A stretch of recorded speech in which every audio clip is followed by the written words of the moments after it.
دعوة التامة والصلاة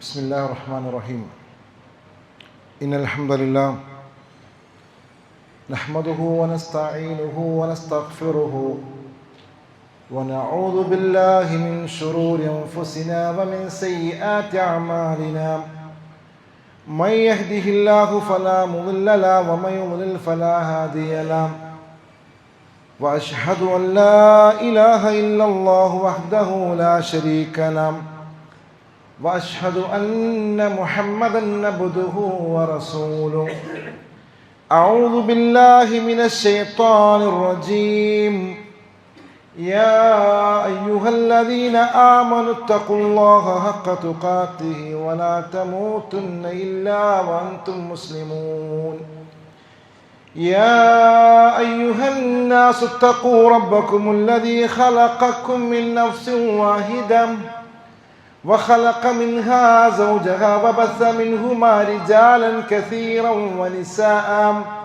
واتقوا الله الذي تساءلون به والأرحام إن الله كان عليكم رقيبا يا أيها الذين آمنوا اتقوا الله وقولوا قولا سديدا يصلح لكم أعمالكم ويغفر لكم ذنوبكم ومن يطع الله ورسوله فقد فاز فوزا عظيما أما بعد فإن خير الحديث كتاب الله وخير الهدي هدي محمد صلى الله عليه وسلم وشر الأمور محدثاتها وكل محدثة بدعة وكل بدعة ضلالة وكل ضلالة في النار أعوذ بالله من الشيطان الرجيم إن الذين يتلون كتاب الله وأقاموا الصلاة وأنفقوا مما رزقناهم سرا وعلانية يرجون تجارة لن تبور. പ്രിയം നിറഞ്ഞ സത്യവിശ്വാസികളെ, സത്യവിശ്വാസിനികളെ, അള്ളാഹുവിനെ സൂക്ഷിക്കണമെന്നും അവൻ്റെ നിർദ്ദേശങ്ങൾ അനുസരിച്ചുകൊണ്ട് ജീവിതത്തെ ക്രമീകരിക്കണേ എന്നും ആമുഖമായി സ്വയം ബോധ്യത്തോടുകൂടി ഓർമ്മപ്പെടുത്തുകയാണ്, വസിയത്ത് ചെയ്യുകയാണ്. പരിശുദ്ധ റമളാനിനെ പാശ്ചാത്താപ മനസ്സുമായി കുടുംബ ബന്ധങ്ങളെയെല്ലാം ചേർത്തുകൊണ്ട് ഹൃദയത്തെ വിശുദ്ധമാക്കി സ്വീകരിക്കുവാൻ വേണ്ടുന്ന ചില കാര്യങ്ങളെക്കുറിച്ചാണ് നമ്മൾ കഴിഞ്ഞ ദിവസങ്ങളിൽ ഓർമ്മപ്പെടുത്തിക്കൊണ്ടിരുന്നത്. ഇൻഷാ അല്ലാഹ് അള്ളാഹുവിന് തൗഫീഖ് ഉണ്ട് എങ്കിൽ അടുത്ത ഈ ദിനത്തിന് മുമ്പേ നമ്മൾ പരിശുദ്ധ റമളാനിലേക്ക് പ്രവേശിക്കും. അള്ളാഹു സുബ്ഹാനഹു വ തആല വിശുദ്ധമായ ഹൃദയത്തോടും മനസ്സോടും കൂടി പരിശുദ്ധ റമളാനെ സ്വീകരിക്കാൻ അള്ളാഹു തൗഫീഖ് നൽകി അനുഗ്രഹിക്കുമാറാകട്ടെ. നോമ്പുമായി ബന്ധപ്പെട്ടുകൊണ്ടുള്ള ചില കാര്യങ്ങൾ ഫിഖ്ഹിപരമായും അതേപോലെയുള്ള ചില കാര്യങ്ങളെക്കുറിച്ച് ഓർമ്മപ്പെടുത്താനാണ് ഞാൻ ആഗ്രഹിക്കുന്നത്. നോമ്പ്, റമളാനിലെ നോമ്പ് നിർബന്ധമാക്കുന്നതിന് മുമ്പ് ആശൂറാഇൻ്റെ നോമ്പായിരുന്നു നിർബന്ധമായും ഉണ്ടായിരുന്നത്. പിന്നീട് ഹിജ്റ 2-ാം വർഷം റമളാനിലെ നോമ്പ് നിർബന്ധമാക്കുന്നതോടുകൂടി ആശൂറാഇൻ്റെ നോമ്പിൻ്റെ നിർബന്ധം ഒഴിവാക്കപ്പെടുന്നതായിട്ടാണ് നമുക്ക് കാണാൻ സാധ്യമാകുന്നത്. നമ്മൾ കഴിഞ്ഞ ആഴ്ചയിൽ ഓതി വച്ച വാചകത്തിൽ പരിശുദ്ധ ഖുർആൻ ഇറങ്ങിയതുമായി ബന്ധപ്പെട്ടുകൊണ്ട് പറഞ്ഞതിന് ശേഷം അള്ളാഹു പറഞ്ഞു, ഫമൻ ഷഹിദ മിൻകുമുശ് ശഹർ. പരിശുദ്ധ റമളാനിലാണ് ഖുർആൻ ഇറങ്ങിയിട്ടുള്ളത്. ആ റമളാൻ ഇറങ്ങിയ മാസത്തിൽ നിങ്ങൾ സാക്ഷിയായി ഉണ്ട് എങ്കിൽ നിങ്ങളെ സംബന്ധിച്ചിടത്തോളം നിങ്ങളുടെ മേൽ നോമ്പ് നിർബന്ധമാണ് എന്ന ഓർമ്മപ്പെടുത്തലോടുകൂടി വിശ്വാസികളെ സംബന്ധിച്ചിടത്തോളം റമളാൻ മാസത്തിൽ നോമ്പെടുക്കുക എന്നുള്ളത് നിർബന്ധമാവുകയാണ്. ആർക്കൊക്കെയാണ് നോമ്പ് നിർബന്ധമുള്ളത് എന്നുള്ളതിനെ കുറിച്ച് വിശദീകരിക്കേണ്ടതൊന്നുമില്ല, നമുക്കൊക്കെ അറിയാം. മുസ്ലിമായ പ്രായപൂർത്തിയായ ബോധമുള്ള ബുദ്ധിയുള്ള ഒരു മനുഷ്യനെ സംബന്ധിച്ചിടത്തോളം നോമ്പ് നിർബന്ധമാണ്. ചില ആളുകൾക്ക് അള്ളാഹു ചില ഇളവുകൾ കൊടുത്തിട്ടുണ്ട്, നമുക്കറിയാം. യാത്രക്കാരായ ആളുകൾക്ക്, രോഗികളായ ആളുകൾക്ക്, അതേപോലെ അശുദ്ധി ഉള്ള സ്ത്രീകളെ സംബന്ധിച്ചിടത്തോളവും എല്ലാം അവർക്ക് ചില ഇളവുകൾ ഉള്ളതൊഴിച്ചാൽ വിശ്വാസിയായ ഒരു മനുഷ്യനെ സംബന്ധിച്ചിടത്തോളം റമളാനിന്റെ ഒരു ദിനത്തെ അവഗണിച്ചുകൊണ്ട് നോമ്പ് ഒഴിവാക്കിക്കൊണ്ട് നിൽക്കുക എന്ന് പറയുന്നത് വലിയ കുറ്റകരമായ കാര്യമാണ് എന്നുള്ള കാര്യത്തിൽ യാതൊരു സംശയവുമില്ല. നോമ്പിനെ കുറിച്ച് പറയുമ്പോൾ നമ്മൾ എപ്പോഴും കേൾക്കാറുള്ളൊരു വാചകമുണ്ട്, യാ അയ്യുഹല്ലദീന ആമനൂ കുതിബ അലൈക്കുമുസ് സിയാമു കമാ കുതിബ അലല്ലദീന മിൻ ഖബ്ലിക്കും ലഅല്ലക്കും തത്തഖൂൻ. നിർബന്ധമാക്കപ്പെട്ടിട്ടുണ്ട് നമുക്ക്, നമ്മുടെ പൂർവികരായ ആളുകളുടെ മേലും എന്താണ്, അവർക്കും നോമ്പ് മുമ്പുള്ള ഇബ്രാഹിം നബി അലൈഹി സ്വലാത്തു വസ്സലാമെ അടക്കമുള്ള ശേഷമുള്ള പ്രവാചകന്മാരുടെ അവർക്കെല്ലാം നോമ്പ് നിർബന്ധമായിരുന്നു. നമ്മളുടെ നിയമങ്ങളോ നിയമാവലികളിലോ ചെറിയ വ്യത്യസ്തതകൾ ഉണ്ട് എങ്കിലും അവിടെയെല്ലാം അവർക്കുള്ളതുപോലെ തന്നെ നമുക്കും നോമ്പ് നിർബന്ധമാക്കിയിട്ടുണ്ട്. എന്തിനു വേണ്ടിയാണെന്ന് പഠിപ്പിക്കപ്പെടുന്നുണ്ട്. ലഅല്ലക്കും തത്തഖൂൻ, സൂക്ഷ്മതയുള്ളവരാകാനാണ്, തഖ്വയുള്ളവരാകാനാണ്. ഏതൊരു ആരാധനാ കർമ്മത്തിൻ്റെയും അടിസ്ഥാനപരമായ കാര്യമെന്ന് പറയുന്നത്, അടിത്തറയെന്ന് പറയുന്നത്, ഈ ആരാധനയിലൂടെ ലക്ഷ്യം വെക്കുന്നതെന്ന് പറയുന്നത് അത് തഖ്വയാണ്. അതുകൊണ്ടാണ് നമ്മൾ കഴിഞ്ഞ ആഴ്ചയിലൊക്കെ നമ്മൾ ഓർമ്മപ്പെടുത്തിയത്, ഒരു റമളാനിലേക്ക് നമ്മൾ ആയുസ്സിനെ നീട്ടിക്കിട്ടിയിട്ടും ഒരു റമളാനിലേക്ക് നമുക്ക് നമ്മുടെ ജീവൻ നിലനിർത്തുവാൻ നമുക്ക് സാധ്യമായിട്ടും നമുക്ക് നമ്മുടെ ജീവിതത്തിലെ തിന്മകൾ വെടിയാൻ നമുക്ക് സാധ്യമാകുന്നില്ല എങ്കിൽ, പണങ്ങിപ്പോയ പിണക്കം വലിച്ചുകൊണ്ടിരിക്കുന്ന ബന്ധങ്ങളെ നമുക്ക് ചേർത്ത് വെക്കാൻ നമുക്ക് സാധ്യമാകുന്നില്ലെങ്കിൽ അതിൽ പ്രത്യേകിച്ച് കാര്യമൊന്നുമില്ല എന്നുള്ളത് നമുക്ക് ഈ വാചകത്തിൽ തന്നെ മനസ്സിലാകും. അതുകൊണ്ട് ആ വിഷയത്തെ പ്രത്യേകം ശ്രദ്ധിക്കണമെന്നാണ് ഓർമ്മപ്പെടുത്താനുള്ളത്. ഇനി നോമ്പ് അതെപ്പോഴാണ് ആരംഭിക്കുന്നത് എന്നുള്ളതിനെ കുറിച്ച് നമുക്കറിയാം. റമളാൻ മാസം ആരംഭിക്കുന്നത് ചന്ദ്ര പിറവിയുടെ അടിസ്ഥാനത്തിലാണ്. അള്ളാഹുവിൻ്റെ റസൂൽ സല്ലല്ലാഹു അലൈഹി വസല്ലം നമ്മുടെ ആ വിഷയം പറഞ്ഞു തന്നിട്ടുണ്ട്. രണ്ട് രൂപത്തിലാണ് നമ്മൾ റമളാൻ ഒന്നാണ് എന്ന് തീരുമാനിക്കുക. ഒന്ന്, നമുക്ക് റുഅയത്ത് ഹിലാൽ റമളാനിൻ്റെ അമ്പിളി മാനത്തു കണ്ടാൽ നമുക്ക് എന്താകാം, റമളാൻ ആരംഭിക്കാവുന്നതാണ്. രണ്ടാമത്തത്, എന്തെങ്കിലും കാരണങ്ങളെ കൊണ്ട് അത് കാണാത്ത സാഹചര്യം ഉണ്ടാകുമ്പോൾ ഇത്മാമു ഷഹറു ഷഅബാൻ 30 യൗമ, ഷഅബാൻ 30 ആയി കഴിഞ്ഞാൽ പിന്നെ എന്താണ്, പിന്നീട് അത് 30 പൂർത്തിയാക്കിക്കൊണ്ട് നോമ്പിലേക്ക് കടക്കണമെന്നുള്ളതാണ് അള്ളാഹുവിൻ്റെ പ്രവാചകന്റെ അധ്യാപനങ്ങളിൽ നിന്നും നമുക്ക് വായിച്ചെടുക്കുവാൻ സാധ്യമാകുന്നത്. ഇനി മാസപ്പിറവി നമ്മൾ കാണുന്ന സന്ദർഭത്തിൽ, മാസപ്പിറവിയെ കുറിച്ച് മറ്റൊരു വാചകം കൂടിയുണ്ട്, ലാ തസൂമു ഹത്താ തറൗൽ ഹിലാല, മാസപ്പിറവി കാണുന്നത് വരെ നിങ്ങൾ നോമ്പ് തുടങ്ങാൻ പാടില്ല. വലാ തുഫ്തിറു ഹത്താ തറൗൽ ഹിലാല, നിങ്ങൾ അതേപോലെ തന്നെ നിങ്ങൾ നോമ്പ് മുറിക്കുന്നതും ചന്ദ്രപ്പിറവി കാണുന്നത് വരെ നിങ്ങൾ എന്ത് ചെയ്യാൻ പാടില്ല, നോമ്പ് മുറിക്കുകയും ചെയ്യരുത് എന്ന് അള്ളാഹുവിൻ്റെ പ്രവാചകൻ പറഞ്ഞത് ബുഖാരിയുടെ ഹദീസ് റിപ്പോർട്ട് ചെയ്തതായി കൊണ്ട് കാണാൻ പറ്റും. ഇനി നിങ്ങൾക്ക് കാണാതിരിക്കുവാൻ എന്തെങ്കിലും കാരണമുണ്ടെങ്കിൽ എന്ത് വേണം, നിങ്ങൾ കണക്ക് കൂട്ടിക്കൊള്ളും, നിങ്ങൾ 30 പൂർത്തിയാക്കിയിട്ട് റമളാനിലേക്ക് പ്രവേശിക്കുക എന്നുള്ളതാണ് ബുഖാരി ഉദ്ധരിക്കുന്ന സ്വഹീഹുൽ ബുഖാരിൽ ഉദ്ധരിക്കപ്പെടുന്ന ഹദീസിന്റെ അടിസ്ഥാനത്തിൽ നമുക്ക് കാണാൻ പറ്റുന്നത്. ഇനി മാസപ്പിറവി കാണുന്ന സന്ദർഭത്തിൽ അള്ളാഹുവിൻ്റെ റസൂൽ പറഞ്ഞു തന്ന ഒരു സുന്നത്താണ് ആ പ്രാർത്ഥന നിർവഹിക്കുക എന്ന് പറയുന്നത്. പലപ്പോഴും പലരും വിട്ടുപോകുന്ന ഒരു കാര്യമാണ് ഈ വിഷയത്തിൽ ആ പ്രാർത്ഥന നിർവഹിക്കുക എന്നുള്ളത്. മാസപ്പിറവി കണ്ടാൽ പ്രാർത്ഥിക്കണമെന്ന് പ്രവാചകൻ പറഞ്ഞു. അല്ലാഹു അക്ബർ, اللهم أحله علينا بالإيمان بالأمن والإيمان والسلامة والإسلام والتوفيق لما يحب ربنا ويرضى റബ്ബുന വറബ്ബുക അല്ലാഹ് എന്നുള്ള പ്രാർത്ഥനയാണെന്ത് ഒരാൾ മാസപ്പിറവി കണ്ടാൽ പറയേണ്ടതെന്ന് കൂടി നമുക്ക് പ്രവാചക വചനങ്ങളിൽ കാണാൻ പറ്റുന്നുണ്ട്. ഇനി മറ്റൊരു കാര്യം എന്ന് പറയുന്നത് നോമ്പുമായി ബന്ധപ്പെട്ടുകൊണ്ട് അതിൻ്റെ നെയ്യത്തുമായി ബന്ധപ്പെട്ടുകൊണ്ടുള്ള ഒരു കാര്യമാണ്. നമ്മുടെ സമൂഹത്തിലൊക്കെ ചിലയിടത്തെങ്കിലും നമ്മൾ കാണുന്നുണ്ടെന്ന്, പള്ളിയിൽ നിന്നും ഉസ്താദ് പ്രത്യേകമായി ഉരുവിട്ട് ആളുകൾ ഏറ്റുചൊല്ലുന്ന ഒരു രീതി. ആ ഒരു രീതി നെയ്യത്തിൻ്റെ വിഷയത്തിൽ അള്ളാഹുവിൻ്റെ പ്രവാചകൻ സ്വഹാബത്തിൻ്റെയോ ജീവിതത്തിൽ നമുക്ക് കാണാൻ പറ്റുകയില്ല. അത് ബിദ്അത്താണ് എന്നതാണ് മനസ്സിലാക്കുവാൻ സാധ്യമാകുന്നത്. നിയ്യത്തെന്ന് പറയുന്നത് നമ്മുടെ ഹൃദയവുമായി ബന്ധപ്പെട്ട്, നിയ്യത്തിൻ്റെ സ്ഥാനം എന്ന് പറയുന്നത് ഹൃദയമാണ്. ആ ഹൃദയത്തിലാണെന്നുള്ളത് നിയ്യത്തെന്ന് പറയുന്നത്. അതുകൊണ്ട് നിയ്യത്ത് ചൊല്ലി പറയുക എന്നുള്ളത് ബിദ്അത്താണ് എന്ന് നമ്മൾ മനസ്സിലാക്കണം. അതിൻ്റെ കൂടെ ഗൗരവമായി നമ്മൾ മനസ്സിലാക്കേണ്ടത്, ചില ആളുകളെ സംബന്ധിച്ചിടത്തോളം റമദാൻ നോമ്പ് നോൽക്കുന്നുണ്ട് എന്നതിൻ്റെ അപ്പുറത്ത് നിയ്യത്ത് വെക്കാതെ നോമ്പ് നോൽക്കുന്ന ആളുകളുണ്ട്.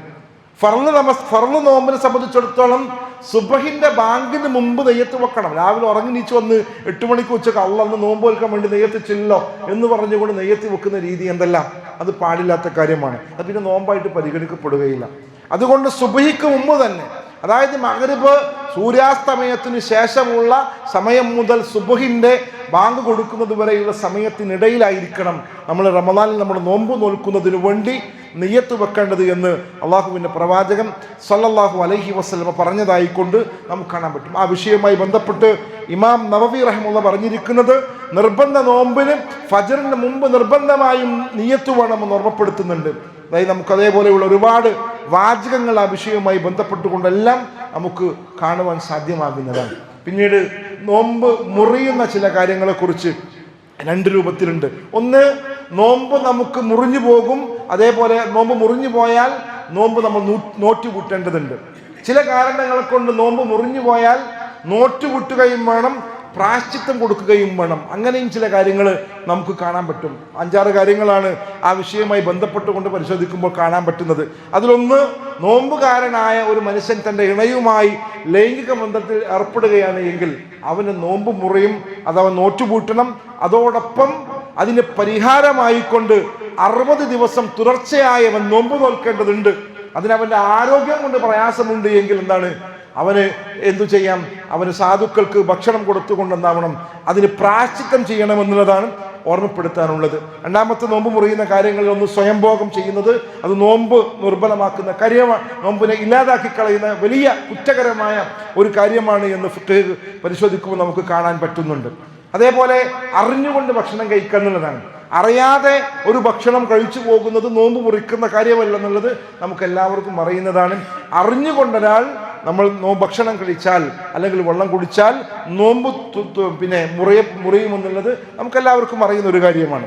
അതേപോലെ തന്നെ ഭക്ഷണ പാനീയങ്ങൾക്ക് പകരമായിട്ടുള്ള നോമ്പ് പിന്നെ നമ്മൾ എന്തെങ്കിലും മരുന്നുകളോ അല്ലെങ്കിൽ പിന്നെ ശരീരത്തിന് ക്ഷീണം ഇല്ലാതാക്കുവാൻ വേണ്ടി ഉപയോഗിക്കുന്ന മരുന്നുകൾ ഉണ്ടാകും.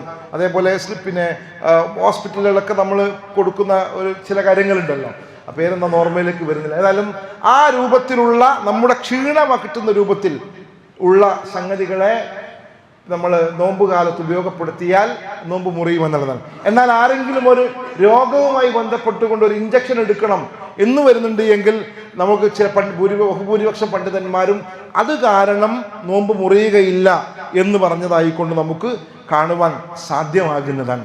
അതേപോലെ മറ്റൊന്ന്, നോമ്പ് മുറിയുന്ന മറ്റൊരു കാരണമാണ് അറിഞ്ഞുകൊണ്ട് ഛർദ്ദിക്കുക എന്ന് പറയുന്നത്. അറിഞ്ഞുകൊണ്ട് വിരലുകൾ വായിലിട്ടുകൊണ്ട് അറിഞ്ഞുകൊണ്ട് ഛർദ്ദിക്കുന്ന രീതി വന്നാൽ നോമ്പ് മുറിയുമെന്ന് ഓർമ്മപ്പെടുത്തുന്നുണ്ട്. ഈ രൂപത്തിലുള്ള കാരണങ്ങളാണ് നോമ്പ് മുറിയുന്നതുമായി ബന്ധപ്പെട്ടുകൊണ്ട് പ്രധാനമായും ഓർമ്മപ്പെടുത്താനുള്ള കാര്യങ്ങൾ. ഇനി നോമ്പുമായി ബന്ധപ്പെട്ടുകൊണ്ട് മറ്റൊന്നാണ് നോമ്പ് തുറക്കേണ്ടതുമായി ബന്ധപ്പെട്ട് നമ്മുടെ സമൂഹത്തിൽ ഇന്ന് വ്യാപകമായി നമ്മൾ കണ്ടുകൊണ്ടിരിക്കുന്ന ഒരു കാര്യമാണ്. നോമ്പ് എപ്പോഴാണ് റമദാൻ മാസത്തിലെ ബാങ്ക് കൊടുക്കേണ്ട സമയമെന്ന് കൃത്യമായി രേഖപ്പെടുത്തി വെക്കപ്പെട്ടിട്ടും സൂക്ഷ്മത എന്ന പേര് പറഞ്ഞുകൊണ്ട് 2-3 മിനിറ്റ് വൈകിക്കൊണ്ട് ബാങ്ക് കൊടുക്കുകയും അതനുസരിച്ച് മാത്രമേ ഞാൻ തുറക്കുള്ളൂ എന്നുള്ളത് നമ്മളിൽ തന്നെ പല ആളുകളും തീരുമാനിക്കണം. കാരണം എന്താ, ഇത്രയും നേരം നിന്നിട്ട് ഒരു 3 മിനിറ്റ് കൂടി നിൽക്കണതിന് എന്താ പ്രയാസം? ഇനി ആ ധൃതി കാണിച്ച് നോമ്പ് നഷ്ടപ്പെട്ടു പോകുമെന്നുള്ളൊരു ചിന്തയാണ്. എന്നാൽ നമ്മൾ ഈ വിഷയവുമായി ബന്ധപ്പെട്ടുകൊണ്ട് അള്ളാഹുവിൻ്റെ റസൂൽ സല്ലല്ലാഹു അലൈഹി വസല്ലം നമ്മോട് പറഞ്ഞു ചില വാചകങ്ങളുണ്ട്. അതേപോലെ സ്വഹാബത്തിൻ്റെ രീതിയെക്കുറിച്ച് പറഞ്ഞു തന്ന ചില വാചകങ്ങളുണ്ട്. അംർ ബിൻ മൈമൂൻ റളിയല്ലാഹു തആല പറയുന്നുണ്ട്, കാന അസ്ഹാബു മുഹമ്മദിൻ സല്ലല്ലാഹു അലൈഹി വസല്ലം, മുഹമ്മദ് മുസ്തഫ റസൂലുള്ളാഹി സ്വല്ലല്ലാഹു അലൈഹി വസല്ലമയുടെ സ്വഹാബത്ത് അസ്റഅൻ നാസി ഫുതാറൻ വഅബ്തഅഹും സുഹൂറ, അവർ നോമ്പ് തുറക്കുക എന്ന് പറയുന്ന വിഷയത്തിൽ ധൃതി കാണിക്കുന്നവരായിരുന്നു, അത്തായത്തിന് വൈകിപ്പിക്കുന്നവരുമായിരുന്നു. നമ്മൾ നേരെ തിരിച്ചാണുള്ളത്. നോമ്പ് തുറക്കുന്നതിന് കുറച്ചുകൂടി കാത്തുന്നു, ഒന്ന് കുറച്ചുകൂടി എന്താ കുഴപ്പം, ഞാൻ ഭയങ്കര പവറുള്ള ആളാണെന്ന് തെളിയിക്കാനൊക്കെ വേണ്ടിയിട്ട് ആ ഒരു രീതി സ്വീകരിക്കുന്നത് തെറ്റായ കാര്യമാണ്. ചില ആളുകൾ അത്തായത്തിനെയാണ് നമ്മൾ വൈകിപ്പിക്കേണ്ടത്. അത് സുബ്ഹിയോട് ചേർന്ന് അല്ലാഹുവിന്റെ റസൂലിന്റെ വാചകത്തിൽ കാണാൻ പറ്റും. റസൂലിന്റെ അത്തായവും സുബ്ഹി ബാങ്കുക്കും ഇടയിലുള്ള സമയം എന്ന് പറയുന്നത് 50 ആയത്തുകൾ ഓതാനുള്ള സമയമുണ്ടായിരുന്നു എന്നതാണ്. അത്ര ആ ഒരു സമയം മാത്രമേ ഉള്ളൂ. പല ആളുകളും നന്നായിട്ട് ഉറങ്ങാൻ വേണ്ടിയിട്ട് രാത്രി തന്നെ ഭക്ഷണം കഴിച്ച് അത്തായം കഴിച്ചിട്ട് ഇന്നെ വിളിക്കൊന്നും വേണ്ട, സുബ്ഹി ബാങ്ക് കഴിഞ്ഞിട്ട് വിളിച്ചാൽ മതി എന്ന് പറഞ്ഞ് കിടന്നുറങ്ങുന്ന മനുഷ്യന്മാരുണ്ട്. ആ രീതി പ്രവാചക ചര്യയോട് വിരുദ്ധമായ കാര്യമാണ്. തെറ്റാണെന്നൊന്നും ഞാൻ പറയില്ല, തെറ്റൊന്നുമല്ല. പക്ഷേ ഏറ്റവും ഹൈറായിട്ടുള്ളത് അത്തായത്തിനെ പിന്തിപ്പിക്കുക എന്നുള്ളതാണ് എന്ന് നമുക്ക് കാണുവാൻ സാധ്യമാകുന്നതാണ്. അള്ളാഹുവിൻ്റെ പ്രവാചകന്റെ ആ വിഷയത്തിലുള്ള ഏറ്റവും പ്രധാനപ്പെട്ട ഒരു വാചകം, ലാ യസാലു നാസ് ബിഖൈരിൻ മാ അജ്ജിലു അൽ ഫിത്ര. നോമ്പ് തുറക്കുവാൻ ധൃതി കാണിക്കുന്ന കാലമത്രയും നന്മയിലായിരിക്കുമെന്നാണ്, വിശ്വാസികൾ നന്മയിലായിരിക്കുമെന്നതാണ് പ്രവാചകന്റെ വാചകം.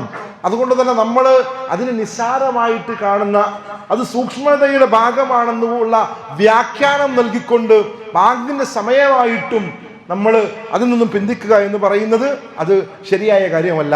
ഇനി പ്രവാചകൻ സല്ലല്ലാഹു അലൈഹി വസല്ലമ നോമ്പ് തുറക്കേണ്ടത് എങ്ങനെയാണെന്ന് പറഞ്ഞു തന്നിട്ടുണ്ട്.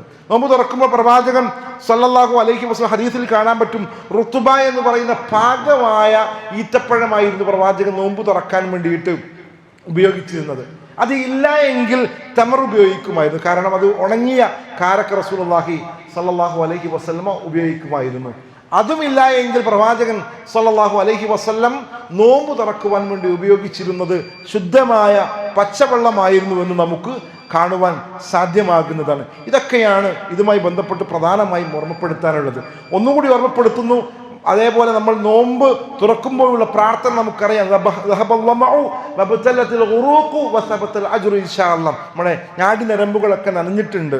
അതേപോലെ അള്ളാഹു ഉദ്ദേശിക്കുകയാണ് എങ്കിൽ അതിൻ്റെ പ്രതിഫലം എനിക്ക് ഉറപ്പായി എന്ന് പറയുന്ന പ്രാർത്ഥന മനസ്സറിഞ്ഞുകൊണ്ട് നമ്മൾ പ്രാർത്ഥിക്കേണ്ടതുണ്ട്. നോമ്പ് തുറക്കുമ്പോൾ ബിസ്മില്ലാ എന്ന് പറഞ്ഞ് നമ്മളത് കുടിച്ചു കഴിഞ്ഞതിന് ശേഷം, നോമ്പ് തുറന്നതിന് ശേഷമാണെന്ത് ആ പ്രാർത്ഥന നമ്മൾ നിർവഹിക്കേണ്ടത്. ഒരുപാട് കാര്യങ്ങൾ അതുമായി ബന്ധപ്പെട്ട് ഇനിയും നമ്മൾ സൂക്ഷിക്കേണ്ടതുണ്ട് കേട്ടോ.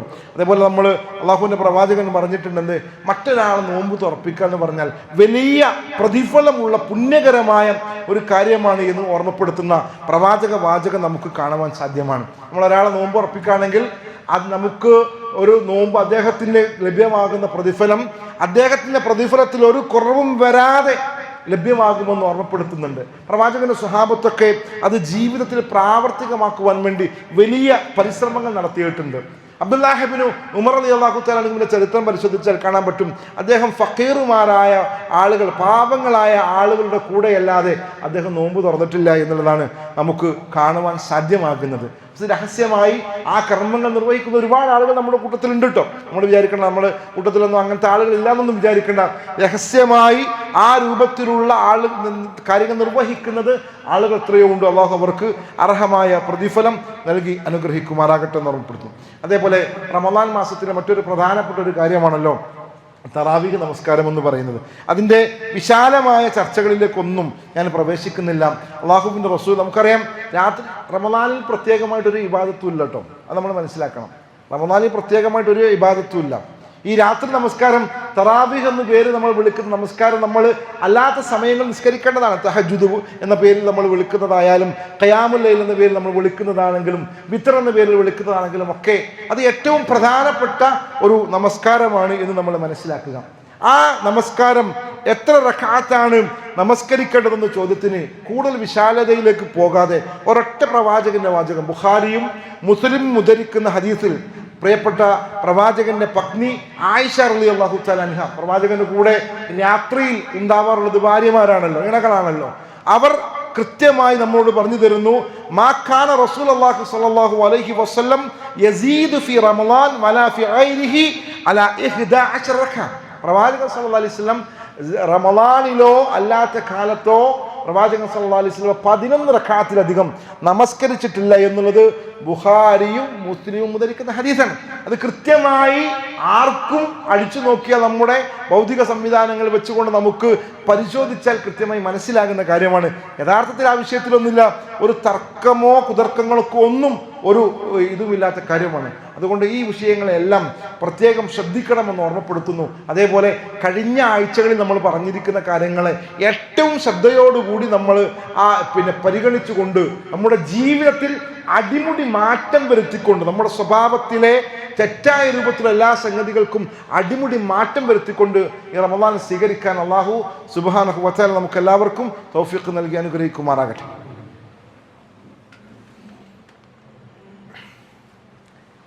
അൽഹംദുലില്ലാഹ് അസ്സലാത്തു വസ്സലാമു അലാ അഷ്റഫിൽ മുർസലീൻ വഅലാ ആലിഹി വസ്ഹാബിഹി അജ്മഈൻ. അല്ലാഹുവിനെ സൂക്ഷിക്കണമെന്നും അവൻ്റെ നിർദ്ദേശങ്ങൾ അനുസരിച്ചുകൊണ്ട് ജീവിതത്തെ ക്രമീകരിക്കണമെന്നും ഒരിക്കൽ കൂടി ഓർമ്മപ്പെടുത്തുകയാണ്, വസിയത്ത് ചെയ്യുകയാണ്. റമദാൻ മാസത്തിൻ്റെ ഏറ്റവും പ്രധാനപ്പെട്ട പ്രത്യേകത എന്ന് പറയുന്നത് പരിശുദ്ധ ഖുർആൻ ഇറങ്ങി എന്നുള്ളതാണ്. ഷഹ്റു റമദാൻ അല്ലദീ ഉൻസില ഫീഹിൽ ഖുർആൻ. അതുകൊണ്ട് തന്നെ ഈ റമദാൻ മാസത്തിൽ നമ്മൾ ഏറ്റവും പ്രത്യേകമായി പരിഗണിക്കേണ്ടതെന്നാണ് ഖുർആനുമായുള്ള ബന്ധം. എനിക്കറിയാം ഇത് വിശാലമായിട്ട് പറയേണ്ട കാര്യമാണ്, ഒരുപാട് കാര്യങ്ങൾ ഈ വിഷയവുമായി ബന്ധപ്പെട്ടുകൊണ്ടും പറയാനുണ്ട്. എന്നാലും ഞാനൊരു സാന്ദർഭികമായി നിങ്ങളെ ഓർമ്മപ്പെടുത്തുന്നു, ഖുർആനുമായി ഒരു അടുത്ത ബന്ധം ഉണ്ടാക്കുവാൻ നമുക്ക് സാധ്യമാകണം ഈ റമദാനിലൂടെ. അതിൻ്റെ തുടർച്ചയും ഉണ്ടാകണം, അതിൻ്റെ തുടർച്ചകളും ഉണ്ടാകണം എന്നുള്ളതാണ്.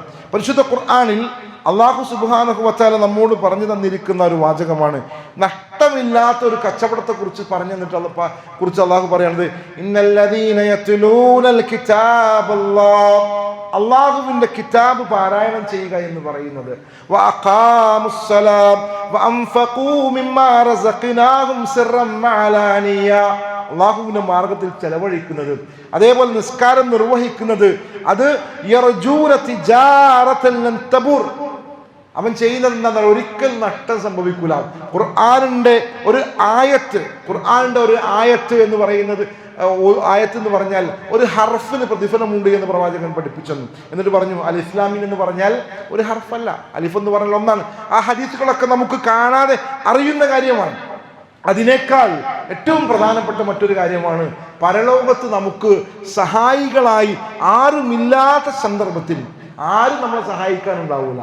ഏതെങ്കിലും മതപണ്ഡിതന്മാരോ കുടുംബക്കാരോ, നാട്ടിൽ ഞാൻ വലിയ രാജാവായിരുന്നു, ഭരണാധികാരിയായിരുന്നു, അതുകൊണ്ട് പ്രത്യേകിച്ച് വല്ല ശിങ്കിടികളും നമ്മുടെ ചുറ്റും നിന്നിട്ട് ഇദ്ദേഹത്തിനെ പരിഗണിക്കണമെന്ന് പറയാൻ പരലോകത്ത് ആരുണ്ടാവില്ല.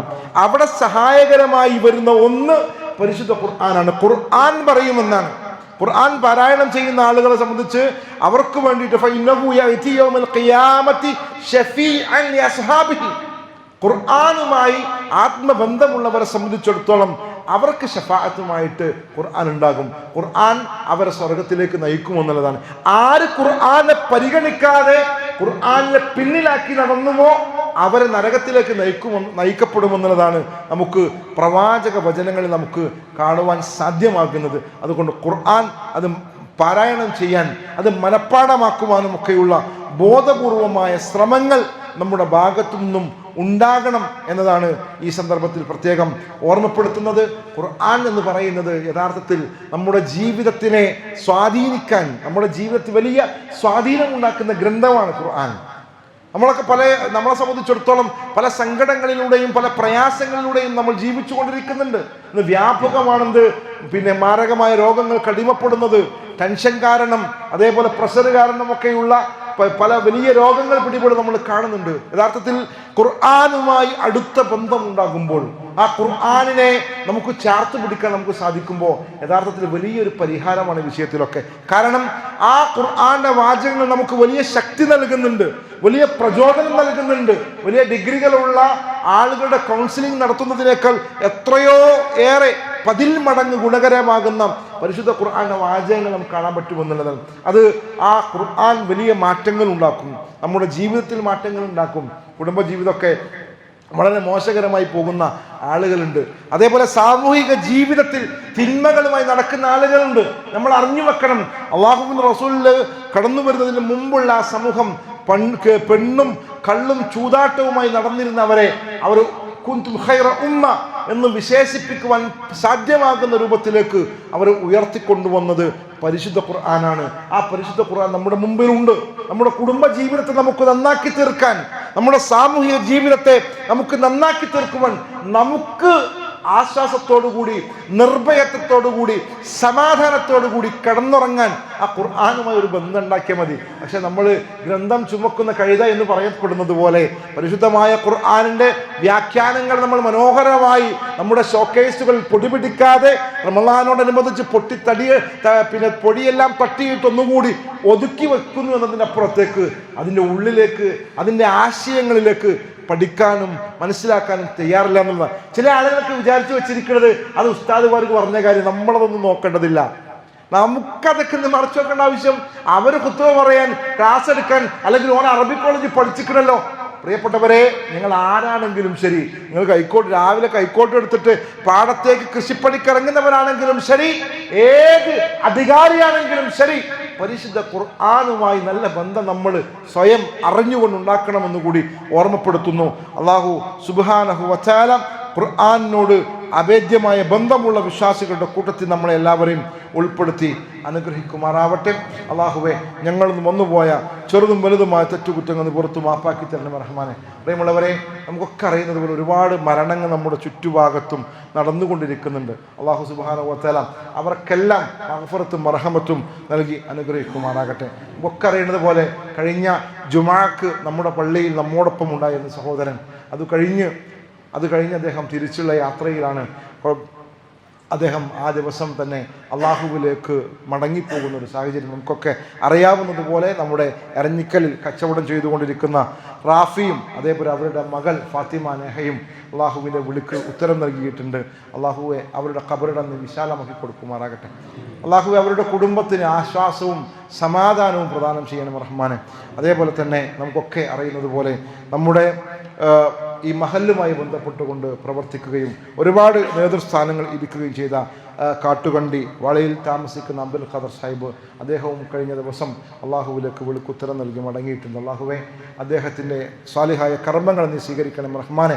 വല്ല പിഴവുകളും അദ്ദേഹത്തിൻ്റെ പ്രവർത്തനങ്ങൾ വന്നുപോയിട്ടിന് പുറത്ത് മാപ്പാക്കി കൊടുക്കണം റഹ്മാനെ. അതേപോലെ നമ്മളിൽ മരണപ്പെട്ടു പോയ നമ്മുടെ മാതാപിതാക്കൾ, സഹോദരങ്ങൾ, കുടുംബാദികൾ എല്ലാവരെയും അള്ളാഹു അവനെ ജന്നാത്തുൽ ഫിർദൗസിൽ ഒരുമിച്ച് കൂട്ടി അനുഗ്രഹിക്കുമാറാവട്ടെ.